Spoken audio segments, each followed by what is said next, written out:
네, 하나님 말씀은 출애굽기 20장 1절입니다. 같이 읽으시겠습니다. 하나님이 이 모든 말씀으로 말씀하여 이르시되 나는 너를 애굽 땅 종되었던 집에서 인도하여 낸 내 하나님 여호와니라. 너는 나 외에는 다른 신들을 내게 두지 말라. 아멘. 하나님 말씀을 가지고 하나님 뿐입니다. 이런 제목으로 말씀을 나누겠습니다. 잠시 기도하겠습니다. 사랑의 주님, 기도와 찬양과 교제를 통해서 저희들이 함께 주님께 영광 돌리게 하시니 감사합니다. 이제는 오래전에 기록된 하나님의 말씀이지만은 오늘도 성령을 통해서 우리에게 친히 말씀하시는 이 성경 말씀을 저희들이 묵상하며 듣겠습니다. 우리의 마음을 열어주시고 우리의 눈을 여시고 우리의 길을 열어주셔서 우리의 이성과 지성을 밝혀주셔서 하나님의 말씀을 깨닫게 하시고 이 말씀 붙들고 우리의 삶의 현장에서 살아서 하나님의 말씀을 듣기만 하고 행하지 않는 자가 되지 않게 하시고 자신을 속이는 자가 되지 않게 하시고 말씀 붙들고 삶의 현장에서 믿음으로 매일 삶으로 말미암아 하나님이 약속하신 큰 은혜와 복을 누리는 우리 모두가 되게 해 주시기 원합니다. 말씀의 열매가 100배, 60배, 30배로 가득한 인생이 되도록 축복해 주시옵소서. 예수님의 이름으로 기도하옵나이다. 아멘. 네, 고대 근동에서는 히브리라는 이 핫비루라는 이 단어는 민족의 이름이 아니었어요. 우리는 이스라엘 민족을 히브리 민족이라고 부를 때가 많아요. 히브리 민족.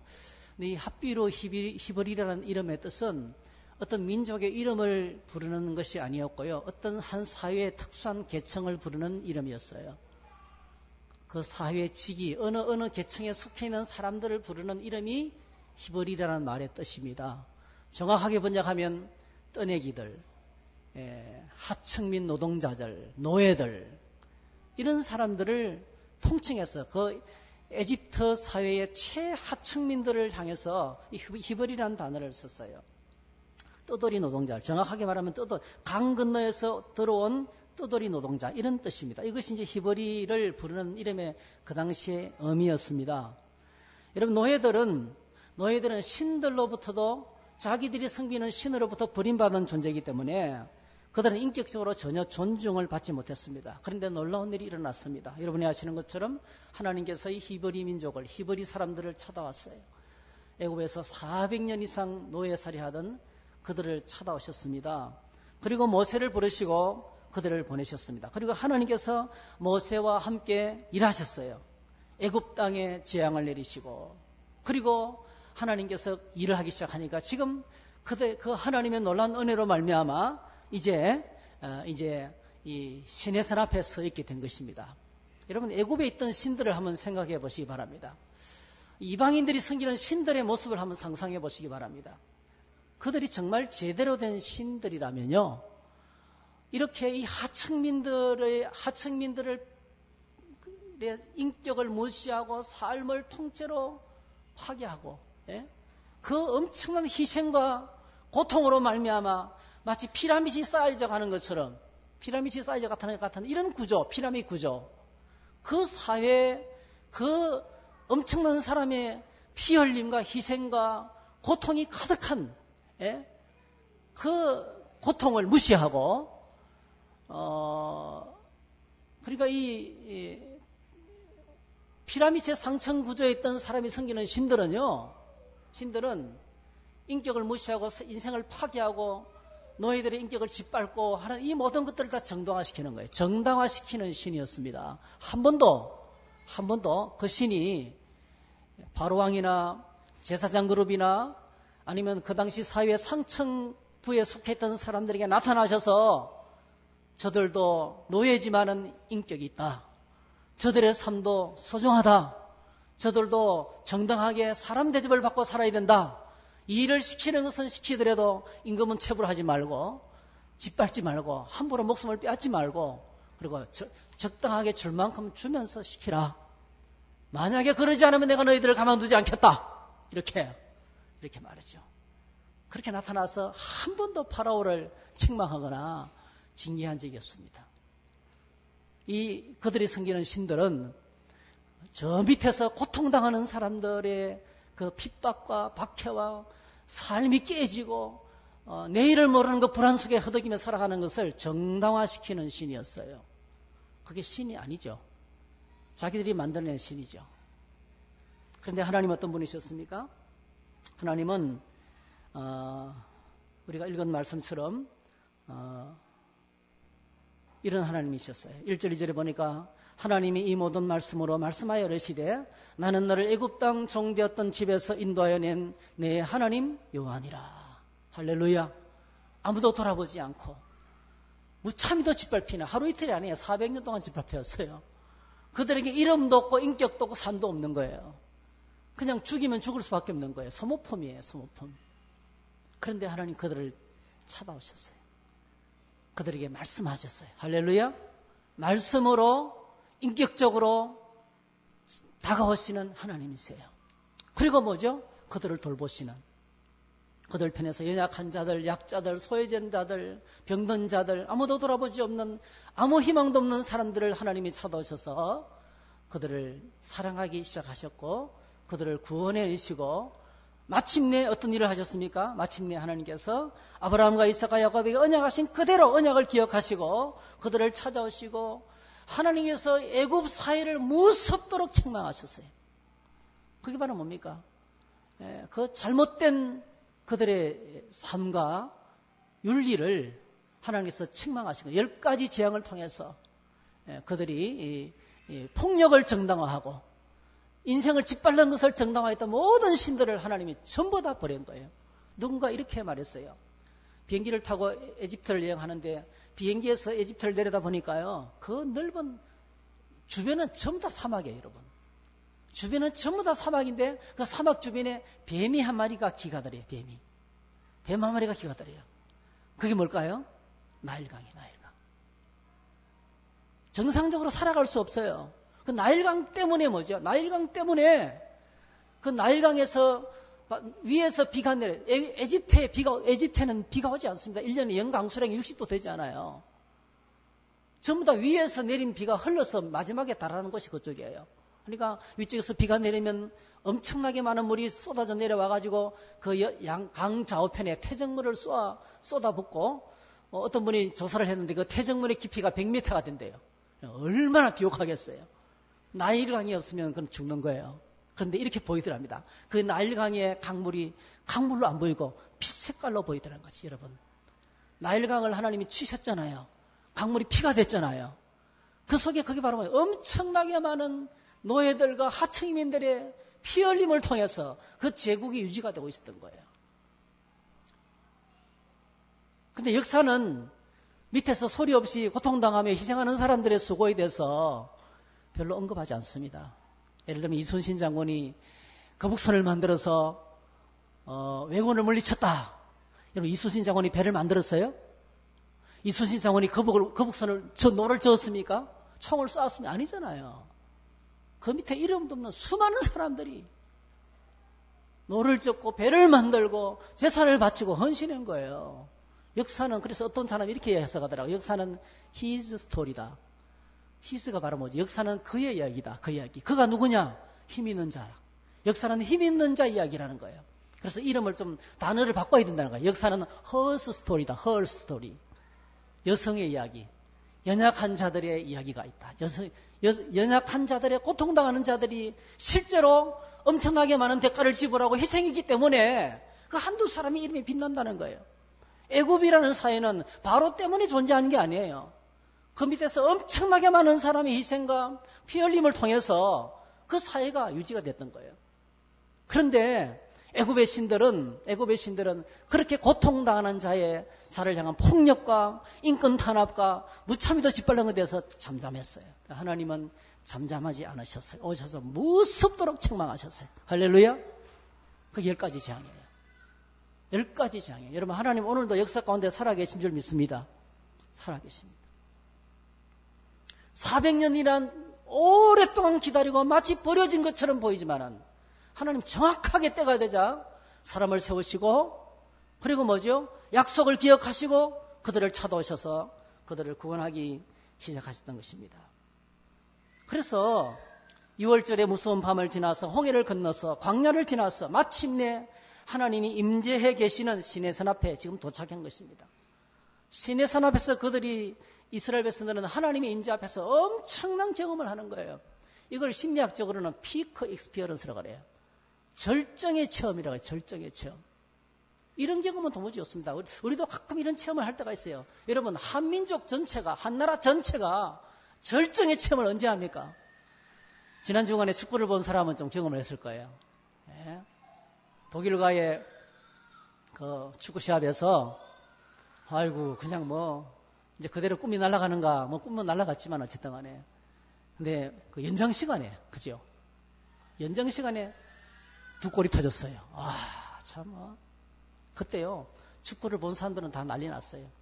온 국민이 이 감정의 극한까지 가는 거예요. 그래서 막 저도 소리를 질렀어요. 막 소리를 질렀어요. 미친 듯이 소리를 질렀어요. 커피를 나누다가 이걸 다시 재방송하는 걸 봤는데요. 그 식당 주인이 모르고 있는 거예요. 그래서 아니 아주머니 사장님 이걸 모르고 계셨어요? 와서 보세요. 지금 골 들어가잖아요. 그때까지 정본이 있었던 거예요. 그때까지. 여러분 그게 이제 피크 익스피어런스입니다. 절정의 체험. 온 민족이 하나. 여러분 이스라엘 백성이 한번 생각해 보세요. 노예로 400년 동안 힘없는 없이 살아가는데 하나님이 그들을 찾아오셔서 지금까지 오면서 어떤 경험을 하셨어요? 절정을 계속 통과하는 거예요.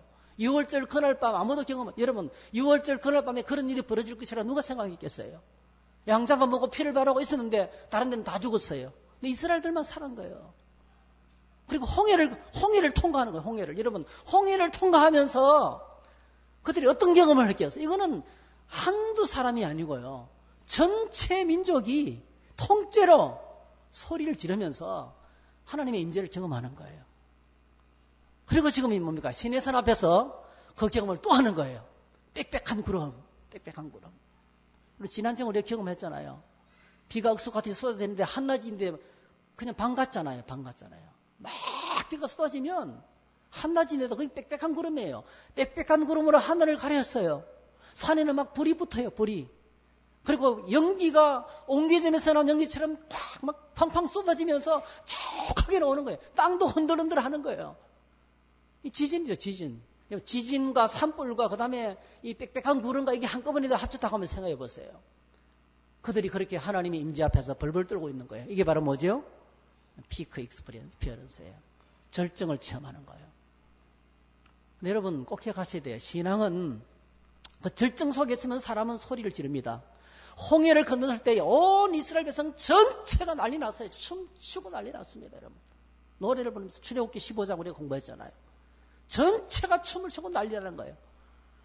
한번 따라 하실까요? 감정은 오래가지 못한다. 그렇게 소리를 지르고 굉장했는데 여러분 금방요. 목이 타들어가니까 금방 불평이 나오는 거예요. 여러분 그래서 오늘 저희들에게 중요한 것이 뭐냐면 옛날에는 그랬어요. 컬컬하면 기도원에 가고 또 조금 은혜가 떨어질 만한 부흥회하고 우리 교회 부흥회만 간 게 아니에요. 우리 부흥회하는 교회를 전신에 찾아서 막 다녔어요. 왜? 가서 막 부러지고 이러면 터지거든요. 절정의 경험이 오는 거예요. 절정의 경험이. 근데 여러분 감정은 절대로 오래가지 못합니다. 그래서 하나님은 감정적으로 믿으면 안 됩니다. 여러분.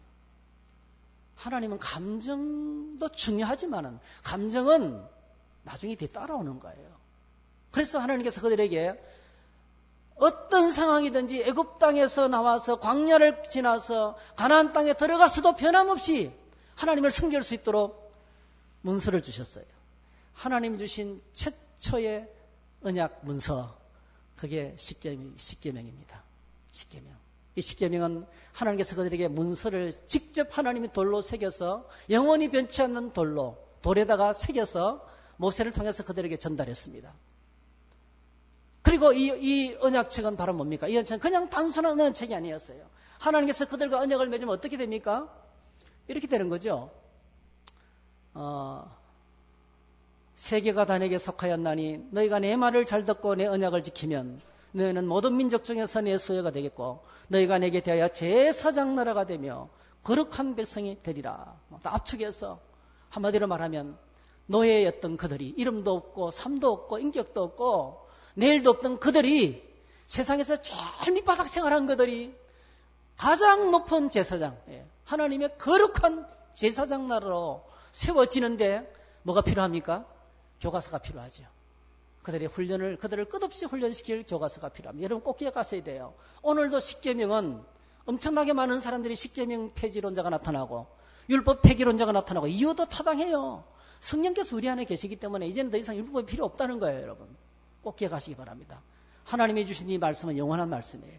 돌에 새겨서 하나님이 우리에게 주신 최초의 영원한 언약 책입니다. 영원한 언약 문서. 그게 십계명입니다. 절대로 폐지될 수가 없어요. 예수님께서 오셔도 이건 이 십계명에 대해서 한 번도 폐지를 말씀하신 적이 없습니다. 주님께서. 더 온전케 하기 위해서 왔다. 내가 율법을 더 온전하게 하기 위해서 왔다. 그렇게 말씀하셨어요. 진짜 온전케 하기 위해서 왔어요. 예를 들면 유대인들은 제가 제주훈련 시간에도 얘기했지만 유대인들은 살인하지 말라 이렇게 말하면 사람을 죽도록 팼는데요. 패가지고 안 죽을 때까지만 때리면 살인 아니에요. 아시겠죠? 죽지 않을 만큼 두들기 패도 안 죽으면 돼. 그러면 살인이 아니에요. 유대인들은 그렇게 해석했어요. 살인하지 말라는 계명을 그렇게 한 40%밖에 적용 안 하는 30%밖에 적용 안 하는 그렇게 정해졌어요. 근데 예수님께서 오셔서 어떻게 정하셨습니까? 누가 마음속에 미움만 품어도 누구를 미워하면 이미 살인했다는 거예요. 예수님은 99% 적용해요. 99%. 예수님이 오셔서 십계명을 폐지한 게 아니고요. 더 완벽한 마음속의 생각과 결단까지 살인해서는 안 된다. 누구를 미워하거나 시기하는 것도 이미 살인한 자다. 그렇게 적용한 거예요. 그래서 여러분 십계명은 폐기된 게 아닙니다. 여러분. 율법은 폐기된 게 아닙니다. 그대로 우리의 거룩한 신앙생활을 위해서 있는데 이게 바로 뭡니까? 끝없이 오늘도 이것은 교훈을 듣는 것으로 끝나지 않고 우리 삶에 옮기도록 하기 위해서 하나님께서 주신 하나님의 백성이 우리도 죄와 사망과 세상의 종로로 타고 있었는데 그래서 소망이 없었어요.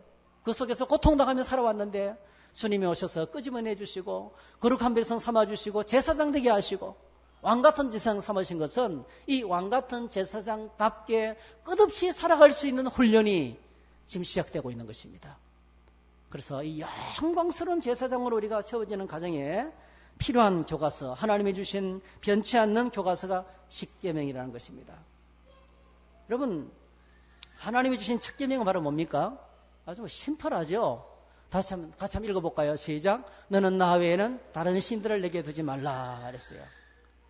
이 말은요, 하나님이 너무 배타적이거나 하나님 자기밖에 모르거나 하나님의 아나무인격이라서 이렇게 말씀하시는 것도 아니고요. 또 하나님께서 그래 다른 신들이 많지만은 나만 섬기라. 다른 신을 인정하는 것도 아닙니다. 여러분. 하나님은 다른 신을 절대로 다른 신은 없어요. 그냥 없다고 말씀합니다. 여러분 어느 시대든지 어느 사회든지 많은 신들이 있어요. 세상의 모든 신들의 특징은요. 첫 번째로 로컬입니다. 로컬 가십니다. 지역신입니다. 그 신이 관장하는 지역이 딱 있어요. 산이면 산, 광야면 광야, 자기가 집이면 집, 부엌이면 부엌, 화장실이면 화장실. 그 신이 관장하는 지역이 있어요. 그리고 전부 다 주특기가 하나씩 있어요. 다 못해요.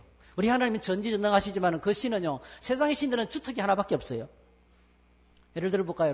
그리스 로마 신화 여러분 다 아시잖아요. 그 대빵이 누구예요? 제우스. 아내가 누굽니까? 제우스의 아내가 누구죠? 헤라. 헤라는 뭐 하는 사람입니까? 뭐 하는 신입니까? 예, 다산, 출산의 신입니다. 출산의 신. 그건 아기 잘 낳게 하는 신이에요. 그리고 그리스 로마 신화 보면 대장장이 신이 있죠, 그죠? 또 잠을 잘 자게 하는 신, 잠을 푹 자는 것도 이 신이 은혜를 내리대요. 잠을 잘 자게 하는 신도 있습니다. 오늘 이 시간에는 그 신이 얼씬도 못하기를 축복합니다. 네, 잠을 잘 자게 하는 신. 여러분 집에 가서 잘 주무셔야 돼요. 네, 그 다음에 새벽의 신이 있고, 밤의 신이 있고, 전령의 신이 있고, 굉장히 기능이 다 다릅니다, 여러분. 우리나라에도 신들이 얼마나 다양한지 아세요, 여러분? 집을 지키는, 땅을 지키는, 집을 지키는 신이 뭐예요? 성주대감, 그죠? 성주대감. 예. 또, 있죠. 여성들이 제일 고달프게 일하는 장소가 어디입니까? 부엌이죠. 부엌에 있습니다. 부엌에 있는 신이 무슨 신인지 아세요? 예? 이기남근산이 무슨 신이에요? 아유, 옛날 분 아니시네. 예, 요즘 할머니라서 그래요. 조항신. 기억나시죠? 조항신. 부뚜막에 정한수 떠놓고 비는 거. 그래서 그 여성분들이 부엌에서 밥을 하다가 힘들어도요, 부뚜막에 못 걸쳐 앉는 거예요. 왜? 거기 누가 있습니까? 신이 계신 곳이기 때문에 못 걸터 앉는 거예요. 그런데 밥 한 그릇을 해도 고달픈 인생을 만나도 그렇게 고달퍼도 거기에다가 정한수 떠놓고 기도하면서 그렇게 인생의 고통을 참으면서 우리 어르신들이 그 힘든 부엌 생활을 했던 거예요. 그리고 여러분 또 그거 아세요? 척간 신이 있다는 거 아세요? 통시, 화장실 신. 화장실 신은 화장실에서 뭐 하는지 아세요? 머리를 풀어 제껴가지고 자기 머리카락을 하나씩 세고 있는 거예요. 예? 그런데 문을 팍 열고 들어가면 돼요. 막 놀래 잡아지겠죠. 그래서 이 척간 신을 잘 모시기 위해서 반드시 그 화장실에 들어가기 전에 뭐 했는지 아십니까? 뭐 했을 것 같아요? 놓고 그때는 문이 없었어요. 화장실에 문이 없었어요. 예. 이러면서 들어가는 거예요. 저 이제 들어갑니다. 놀라지 마세요. 이러면서 들어가는 거예요. 이게 우리나라 신입니다. 예. 덜판이면 덜판의 신, 온통이, 특별히 또 우리 할머니들이 좋아하는 신이 있어요. 삼신. 삼신은 뭡니까? 애기 낳게 하는 신이에요. 애기를 잘 낳게 하는. 애기를 잘 낳고 자라게 하는 것이 삼신입니다. 삼신 할머니 그러잖아요. 이게 다 이 시대마다, 사회마다 얼마나 다양한 신들이 많은지 몰라요. 물론 하나님께서는 지금 말씀하시기를 이게 그런 여러 가지 다양한 신들이 있다. 그 인정하는 게 아닙니다. 하나님은 아주 단호하세요, 여러분. 한번 따라 하실까요? 다른 신은 없다. 예, 하나님 외에는 다른 신은 없다고 분명히 말씀하시는 거예요. 다른 민속이나 신들을 무시하는 것이 아니고 없는 것을 없다고 말하는 거예요. 없는 것을 없다고 말씀하시는 거예요. 우리 신명기 말씀 묵상했죠. 다 같이 한번 읽어보겠습니다. 시작. 어떤 국민이 불 가운데서 말씀하시는 하나님의 음성을 너처럼 듣고 생존하였느냐. 어떤 신이 와서 시험과 이적과 기사와 전쟁과 강한 손과 편팔과 크게 두려운 일로 한 민족을 다른 민족에게서 인도하여 낸 일이 있느냐. 이는 다 너희의 하나님 여호와께서 애굽에서 너희를 위하여 너희의 목전에 행하신 일이라. 이것을 내게 나타내심은 여호와는 하나님이시요 그 외에는 다른 신이 없음을 내게 알게 하려 하심이니라. 예, 하나님밖에 없습니다. 다시 한번 고백합시다. 하나님뿐입니다. 다른 신이 없습니다. 걱낼 필요가 없어요. 다 우리가 만들어낸 거예요. 사람들이 만들어낸 거예요. 다 기능과 역할을 다 줬어요. 그 있는 곳에만 있어요. 있는 곳에만 있는 머무를 수밖에 없는 거예요. 그게 다 로컬 가십니다. 지역진입니다. 성경은 분명하게 하나님밖에 없다. 하나님밖에 없다. 하나님밖에 신이 없다는 거예요.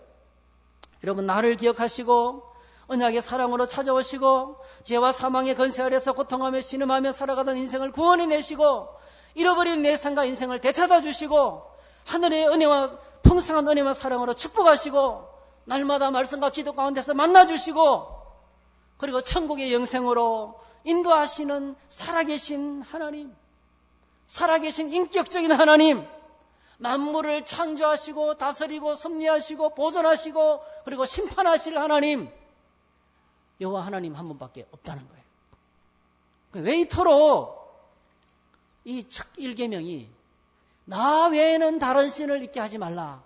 나 외에는 다른 신이 없다는 것이 왜 첫 번째 계명일까요? 다른 것도 중요한 게 많은데 왜 이걸 첫 번째로 두었을까요? 그만큼 중요하다는 거죠.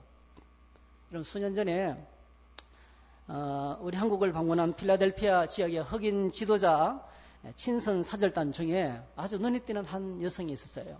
이 여성은 이름이 에스텔 샘슨 하워드, 에스텔 샘슨이라는 이 하워드 의과대학의 교수님이신데요. 이분은 명문 조지타운 어디에서 박사학위를 받고 방사선 의학과에서는 최고의 권위자입니다. 그래서 얼마나 상을 많이 받은지 몰라요. 그 중에 하나가 이제 1994년도에 유니온 대학이 학교를 빛낸 동문들에게 주는 아주 유명한 상이 있는데 이 노트라는 E.NOTT 이 노트라는 상을 받았어요. 아주 유명한 상을 받을 정도로 굉장히 유명한 사람이고 방사선 의학께서는 탁월한 지도자 중에 한 사람이었습니다. 근데 그녀가 이런 말을 남겼어요. 우리 한국에 와가지고. 그동안 살아오면서 수없이 제 자신에게 물었던 질문, 나는 누구인가에 대한 답을 이번 여행에서 절반 정도 얻은 것 같습니다. 나머지 절반의 답은 저의 어머니를 만나야 찾을 수가 있겠죠.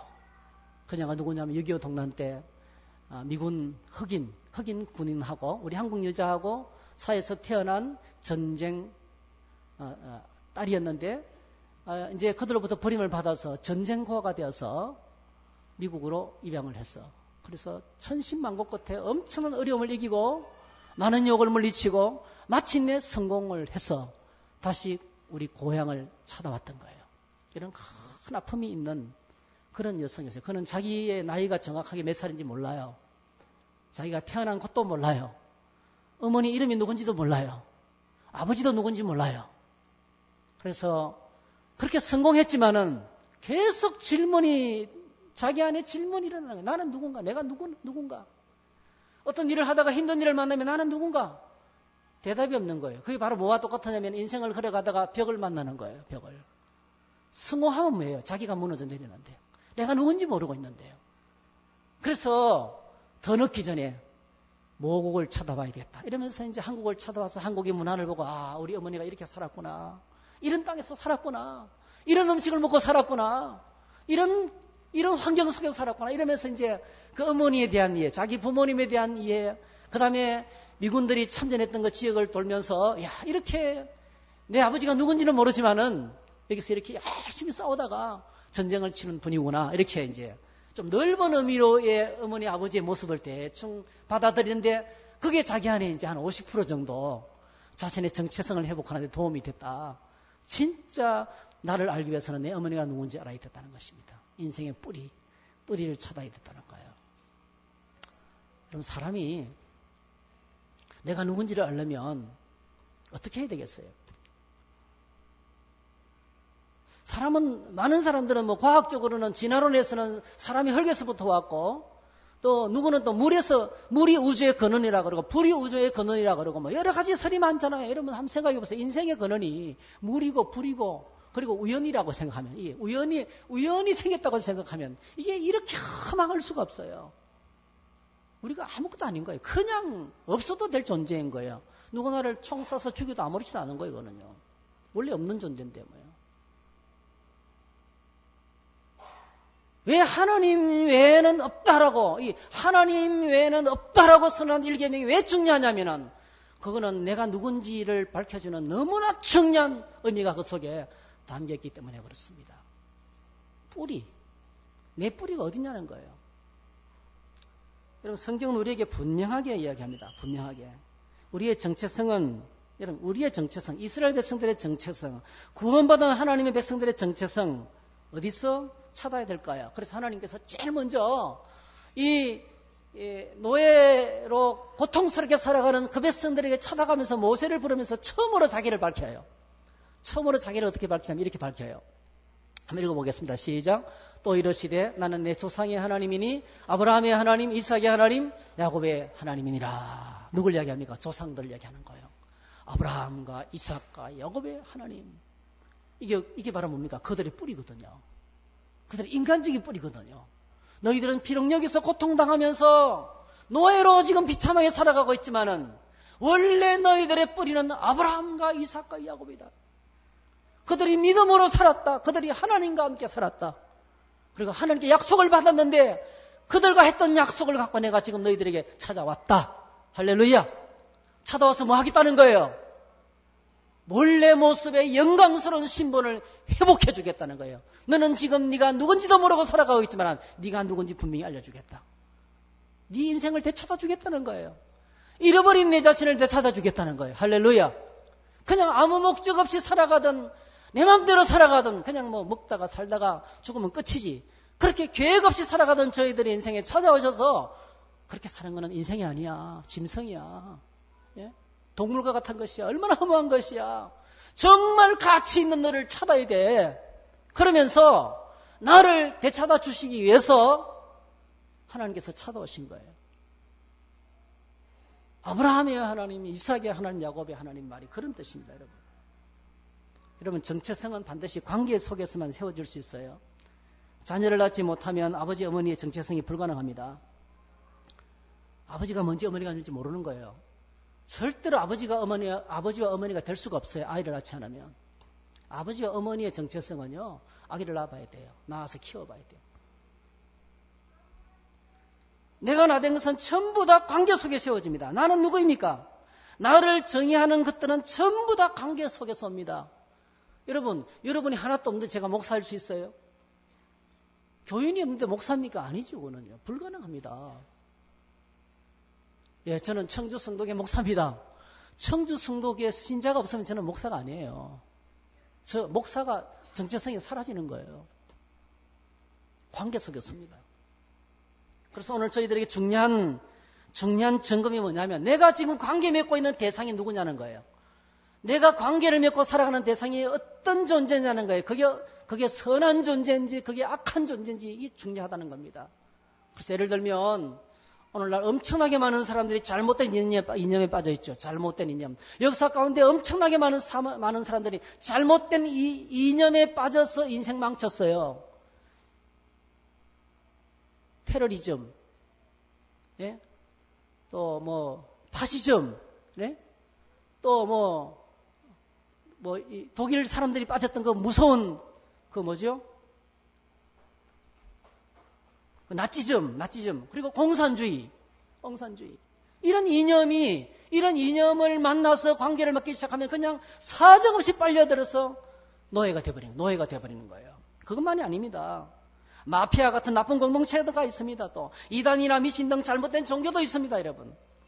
그들과 관계를 맺게 되면 그 순간부터 사단이 파놓은 무서운 함정 속에 빠져서 자기 인생을 잃어버리고 맙니다, 여러분. 자기를 잃어버리고 맙니다. 다단계 판매. 여러분, 다단계 판매가 얼마나 위험한지 아세요? 엄청나게 화려한 것으로 유혹합니다, 여러분. 그분들이 모여서 파티하는 모습 보세요.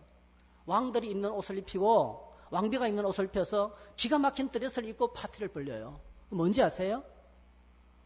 속이는 것입니다. 헛된 영광을 심어주는 거예요. 위에 있는 몇 사람은 그렇게 할 수 있죠. 어쩌다가 일이 터져요. 근데 1년 연평균 소득 얼마 안 돼요, 지금도. 통계적으로는. 다단계 영광. 잘못됐다는 뜻은 아니에요. 뭐든지 성실하게 하면 돼요. 근데 그 헛된 영광에는 속지 말아야 된다는 거예요. 약물 중독, 알코올 중독. 그 속에 빠져들어서 자기를 잃어버립니다, 여러분. 정상적인 삶이 거의 불가능하게 됩니다. 내가 지금 관계를 맺고 있는 것이 어떤 존재인지를 봐야 돼요. 여러분, 우리가 잊지 말아야 됩니다. 다시 한번 고백하십시다. 하나님밖에 없습니다. 하나님밖에 없습니다. 죄와 사망과 사단의 권세 아래 있던 우리를 기억하고 찾아오시고 구원하셔서 하나님의 친자녀 삼으시고 하나님의 친백성 삼으시고 영광스러운 신분을 주시고 잃어버린 것을 회복하게 해주시고 천국의 영광으로 인도하실 분은 하나님밖에 없습니다. 그분을 만날 때 하나님과 바른 관계 속에 있을 때 내가 누군지 잃어버린 내 자신을 되찾고 자신의 바른 정체성을 회복하게 되는 것입니다. 그래서 하나님 외에 내 삶을 회복시키고 영광스럽게 할 다른 것은 존재하지 않는다. 이게 일계명이에요. 그 외에 다른 것을 찾아가는 것은 전부 다 우상이다. 전부 다 잘못된 인생이다. 그렇게 소개하는 거예요. 이 세상은 지금도 계속 우리에게 속삭입니다. 이렇게 속삭입니다. 하나님 우리에게 태초에 하나님이 천지를 창조하시고 우리를 하나님의 형상으로 영광스럽게 만드셨다고 이렇게 말씀하고 있는데요. 마귀는 지금도 이렇게 속삭입니다. 마귀가 또 그를 데리고 지극히 높은 산으로 가서 천하만국과 그 영광을 보며 이르되 만일 내게 엎드려 경배하면 이 모든 것을 내게 주리라. 이에 예수께서 말씀하시되 사탄아 물러가라. 기록되시되 주 너의 하나님께 경배하고 다만 그를 섬기라 했어요. 영광과 풍성한 은혜는 하나님 안에만 있는 것입니다. 우리가 오늘 아침에 말씀 묵상 시편 교독하면서 시편 37편 그의 성실로 식물을 삼을지어다. 늦게 가는 것은 보이지만은 그냥 힘들고 속 뒤집히고 어렵지만은 그 직장에 꼬박꼬박 다니면서 성실하게 그 진실되게 성실되게 부지런하게 뭐 안 되는 것처럼 보이고 이렇게 살아서 뭐 하겠네 하지 속 터지는 것처럼 보이지만은 거기에 하나님께서 기뻐하시는 그렇게 성실하게 사는 자에게 하나님께서 땅을 기업으로 주시고 온유하신 하나님께서 그 인생을 축복하신다고 이야기하고 있습니다. 세상은 우리에게 끝없이 한판 크게 해먹어라 이렇게 큰 화려한 그림을 보여주면서 그 허영을 향해서 쫓아가도록 끝없이 유혹하고 있는 거예요. 그때마다 오늘 저와 여러분들은 일기명을 외치는 거예요. 나 외에는 다른 신을 두지 말라. 나 외에는 다른 신이 없다. 오직 하나님만이 내 인생에 행복을 가져주는 유일한 분이시다. 이렇게 고백해야 되는 거예요. 여러분, 세상을 떠들썩하게 했던 탈옥수 신창원 씨, 그가 감옥 속에서 하나님을 만났어요. 이혜인 수녀가 찾아간 거예요. 계속. 이혜인 수녀가 계속 찾아가서 복음을 전했어요. 하나님을 만났어요. 그 신창원 씨가 감옥 안에서 지금 무기수로 지금도 복역하고 있어요. 신창원 씨가 감옥 안에서 이런 편지를 보냈습니다.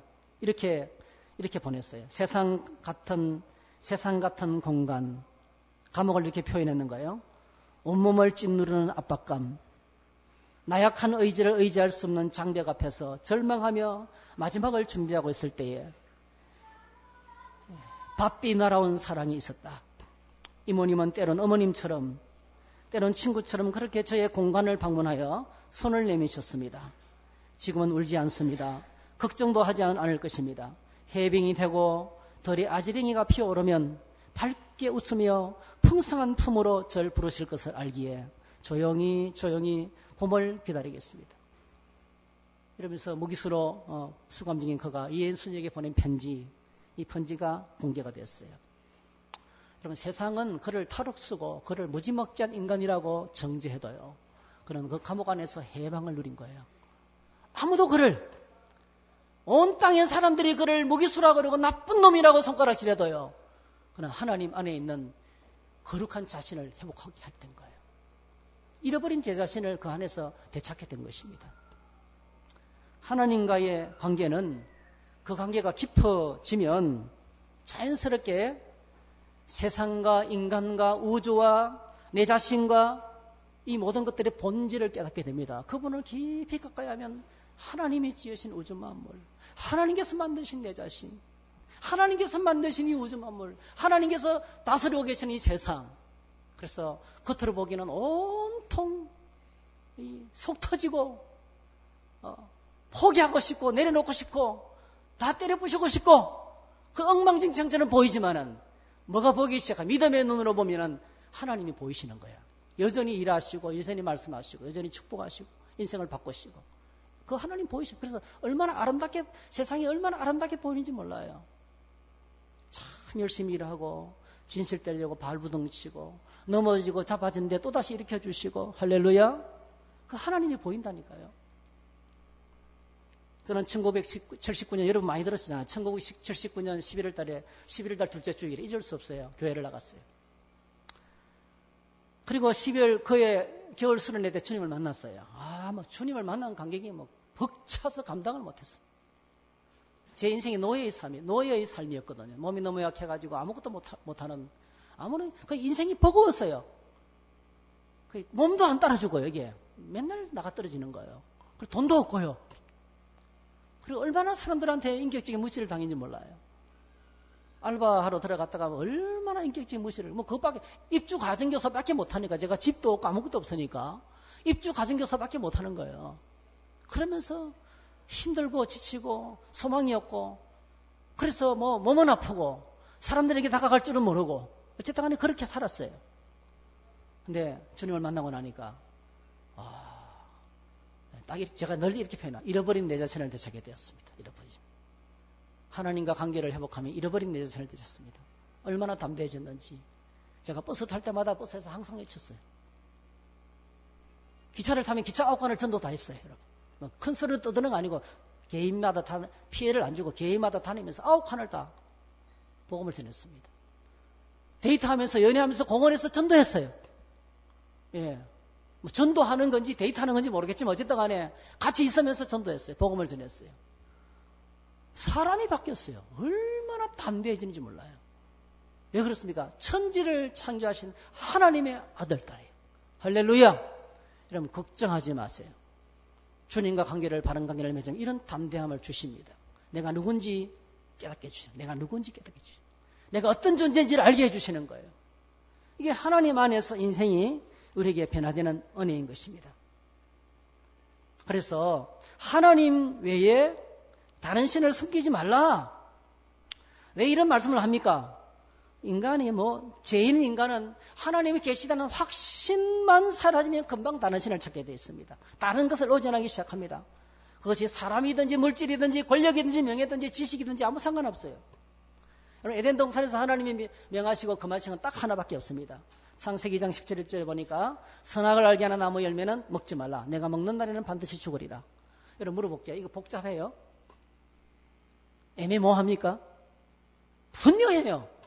모든 나무의 실과는 다 먹을 수 있어요. 그냥 흔해 빠졌어요. 그냥 온통 에덴 동산 전체를 다 주셨어요. 하나님께서 좀 쉽게 말하면 우주를 만드시고 니 다 해라. 니가 관리해라. 그렇게 말씀하셨어요. 근데 한 가지만 딱 끝난 거예요. 한 가지. 선악을 알게 하는 나무의 열매는 따먹지 말라고 검했습니다. 이것은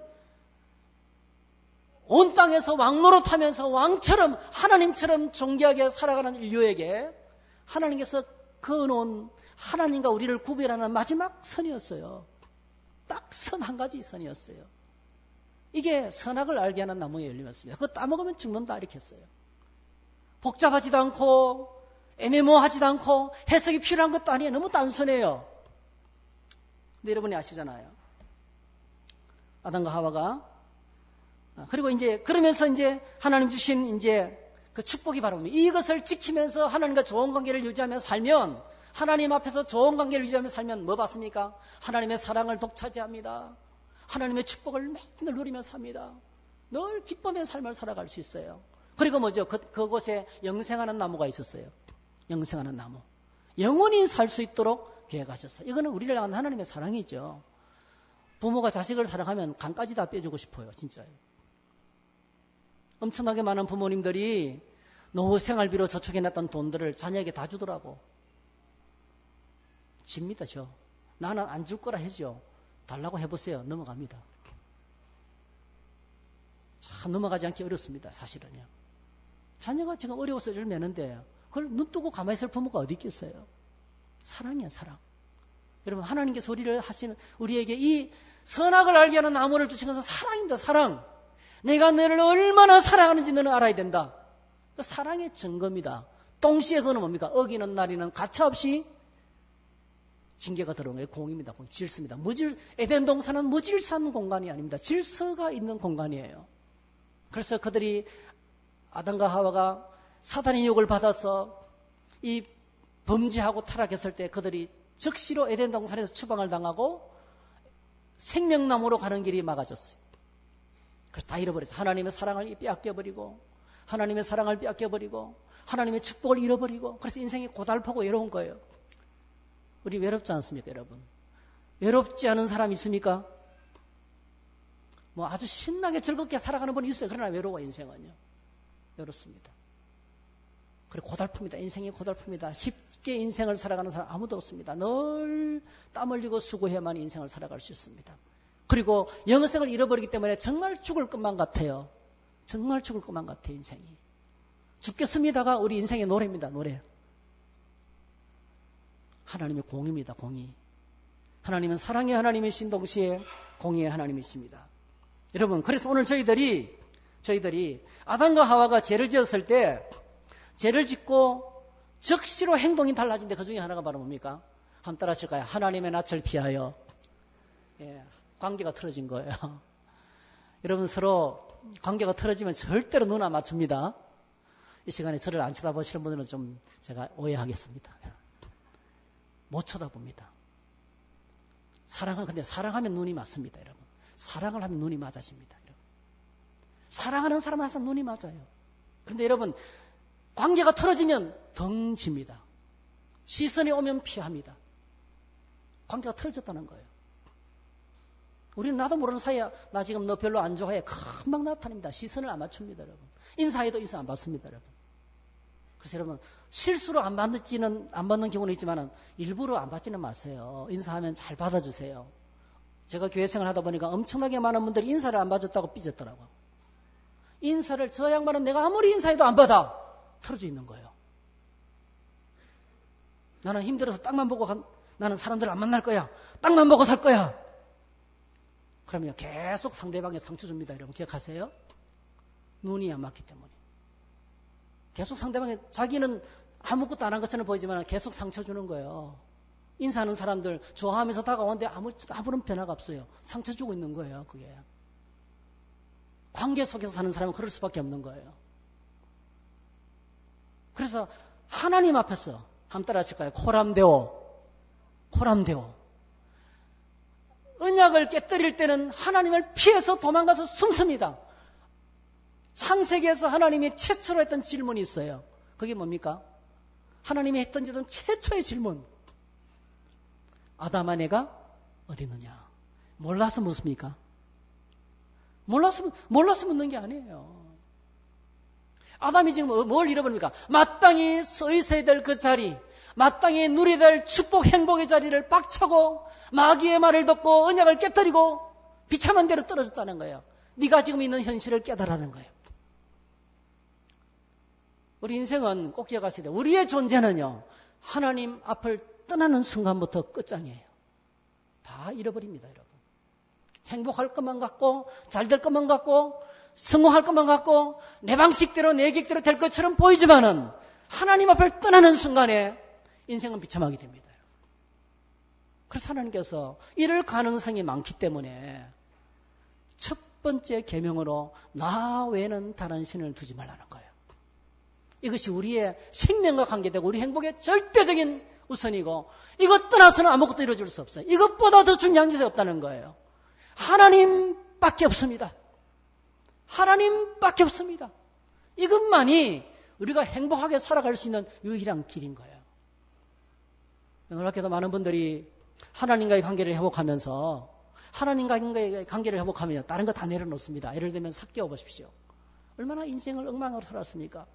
사람들로부터 손가락질 당하며 살았습니까? 그런데 여러분 그 삭개오가 주님을 만나서 주님께로 돌아와서 하나님을 발견했어요. 그때 하나님과의 관계를 회복하면서 어떤 선언을 합니까? 주님이 선언합니다. 오늘 구원이 이 집에 이르렀다. 할렐루야. 그분은 쉽게 말하면요, 에덴 동산이 회복됐다는 거예요. 그리고 삭개오가 어떻게 합니까? 주여 내가 만약에 훔친 것이 있으면 4배로 갚고 누가 잘못 억지로 빼앗은 것이 있으면 다 돌려주겠습니다. 그렇게도 우상처럼 섬기던 신처럼 섬기던 그 돈을 이제 막 베풀기 시작하는 거예요. 정상적인 자리로 돌아가게 되는 거예요. 그런데 우리가 지금 말씀 묵상하는 디모데후서에 보니까 대만은 주님을 열심히 따라하며 섬겼지만은 하나님 앞을 떠났어요. 대만은 세상으로 갔고 이렇게 하나님 앞을 인생이 끝나는 거예요. 그러면 가인이 하나님을 떠났습니다. 하나님을 떠난 가인은 최초의 살인자가 됩니다. 살인자가 됩니다. 하나님이 찾아와서 내 동생이 어디 있느냐 또 물었어요. 가인이 대답합니다. 내가 내 동생을 지키는 사람입니까? 따졌어요. 그때 하나님께서 대답을 안 하셨어요. 그런데 하나님이 실제로는 대답하셨어요. 뭐라고 대답하셨을까요? 그래, 나는 동생을 지키는 자로 내가 너를 보냈다는 거예요. 우리 인생은 딱 두 가지입니다. 하나님은 하나님을 사랑하고 이웃을 사랑하고 가족을 사랑하고 다른 사람을 돌보며 섬기도록 그렇게 창조하셨어요. 근데 내가 다른 사람을 지키는 사람입니까? 그렇게 나오는 사람한테는 할 말이 없습니다. 그래, 지키는 자로 보냈는데 네가 네 자리에 지금 있지 않구나. 이렇게 말씀하시는 거예요. 사는 성도 여러분, 오늘 저와 여러분들이 하나님과의 관계를 회복할 수 있게 되시기 바랍니다. 정리하면 이 10계명의 1계명은 우리의 정체성을 회복해 줍니다. 하나님과의 바른 관계, 하나님밖에 없습니다라고 고백해야 돼요. 내 인생에는 하나님밖에 없습니다. 돈도 아니고 물질도 아니고 명예도 아니고 지식도 아니고 건강 여러분 없어집니다. 여러분 건강도 아닙니다. 내가 정말 믿을 분은 하나님밖에 없습니다. 이 고백. 그럴 때 내가 하나님 안에서 위대한 하나님의 사람이 됩니다. 영광스러운 주의 백성으로 영원히 하나님의 소리를 위해서 준비하신 그 하나님 나라의 복을 누리게 될 줄 믿습니다. 두 번째로는 하나님 앞에서 살아가는 것이 우리 행복의 절대 조건이라는 거예요. 우리 행복의 절대 조건을 위해서, 우리의 행복을 위해서 하나님 주신, 하나님을 위한 게 아닙니다. 이 계명은 우리의 행복을 위해서 하나님이 주신 축복의 말씀이에요. 여러분, 하나님이 하나님 자신을 위해서 선악과 따먹으면 죽는다 그렇게 했어요. 아담과 하와가 에덴 동산에서 영원히 행복하게 살아갈 수 있도록 하기 위해서 주신 질서입니다, 여러분. 사랑의 말씀입니다. 오늘 저희들이 이렇게 하나님 앞에서 주님만 바라보고 살기를 주의 이름으로 축복합니다. 다 같이 일어나셔서 함께 이 찬양을 한번 불러보십시다. 빛이 없어.